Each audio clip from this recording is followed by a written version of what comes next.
Hello, this is all RTS Games. Did you get a chance to play Tempest Rising at the recent strategy game festival?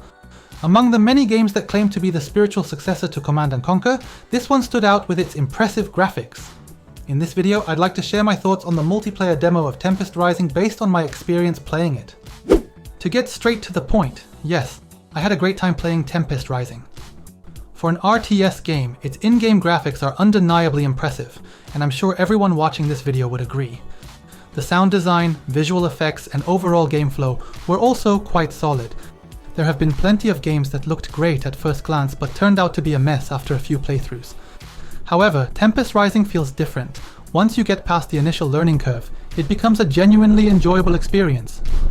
First, the unit concepts of the GDF and Dynasty factions in Tempest Rising are designed in a way that naturally evokes the feeling of the GDF and Nod factions from the CNC series. With careful attention to detail and color schemes that emphasize the unique identities of each faction, the game brings a sense of nostalgia for traditional RTS games while adding a modern touch, which significantly enhances the overall immersion. Additionally, Frank Klepacki, the famous composer of the Command & Conquer series, contributed to the soundtrack, and there are 8 lively background tracks prepared for the game. Throughout the gameplay, it almost felt like I was being subtly brainwashed into thinking, this is the true successor to CNC. The music really helps reinforce that feeling. What I appreciated the most during my playthrough was how Tempest Rising addressed some of the issues I felt were present in CNC, Kane's Wrath. While Kane's Wrath still holds up well with its excellent in-game graphics, the very short TTK, time to kill, often made battles feel over too quickly, which was a bit disappointing. In contrast, Tempest Rising has a longer TTK, allowing for more opportunities to reposition units during battle and even enjoy watching the combat unfold. The game offers more room for strategic control, which I really liked. Also, the Harvester units are surprisingly resilient. This means that the early Harvester all-in rushes don't result in an instant game over, and the gameplay naturally transitions into a more intense late-game struggle. It's designed in a way that encourages combining different units for more varied strategies, which is another big plus. Despite all this, the pace of the game didn't slow down. Each match still finished within about 15 minutes, keeping the experience fast-paced and engaging. This game is as fun as you know it.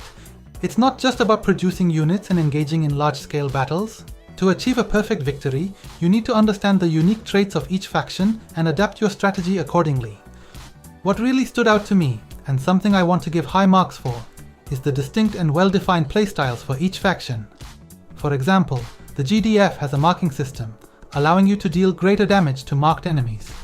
By utilizing the various utility abilities of your units at the right time, you can significantly boost your firepower. As for the Dynasty, the way you can select a plan that fits the game's situation and your personal playstyle through the construct yard is quite unique. I was especially impressed by the ability to quickly produce units through generator overload, adding another layer of strategy to the game. The doctrine system was also something I got to check out in this demo. It feels like a linear upgrade system that enhances various abilities of units and buildings. Unlike StarCraft, which has separate tech buildings and upgrades, and similar to systems found in C and C, it's not so much unique as it is convenient. I'd say it's great for providing strategic choices, as it allows you to tailor your unit's capabilities based on the situation, which I really appreciated. Now let's talk about some of the things I found disappointing. First and foremost, the weather effects and the UI were really underwhelming. While there are blizzards and heavy rain in the game, in an RTS where visibility is key, these weather conditions were more of a distraction than anything else. It felt like seeing a mannequin in a beautiful outfit behind an opaque glass display. You're aware it's there, but you can't fully appreciate it. I'd really like to see an option in the full release to turn this on or off, at least for the sake of player comfort. Secondly, the UI wasn't as visible or intuitive as I'd hoped. The in-game chat system has tiny fonts, and it's placed in a location that's hard to spot, making communication near impossible.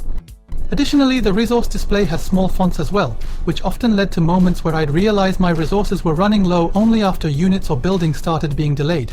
It was a bit of a hassle. The most frustrating part, though, was the placement of the tech upgrade button for buildings. I can imagine that new players, especially those just picking up the game, will have a hard time figuring out how to upgrade their buildings to unlock advanced units. It would have been much more intuitive if, like in the 8-bit Armies series, the tech upgrade button was directly displayed on the building itself. That would have made it much easier for players to quickly understand and access upgrades without any confusion. Tempest Rising is actually a more challenging game than it might seem, especially for newcomers. If you don't optimize your resources early on, you'll be stuck dealing with a constant shortage throughout the game.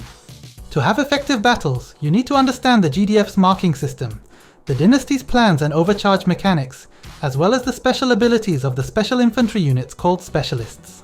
I'll admit, in the beginning, I didn't fully grasp these game systems, and when I lost, I was quick to get frustrated and curse. However, as time went on and I got a better understanding of how everything worked, winning battles and using these systems effectively brought a real sense of accomplishment. It's definitely a challenging game, but that challenge makes the rewards feel that much sweeter. The official release date has been confirmed for April 24th. I really hope the game is polished and refined, so it can be remembered by players as a title that revives the dying spark of RTS games. What do you think about Tempest Rising? I'd love to hear your thoughts, so please leave your comments down below. I'll see you again in another RTS game video soon.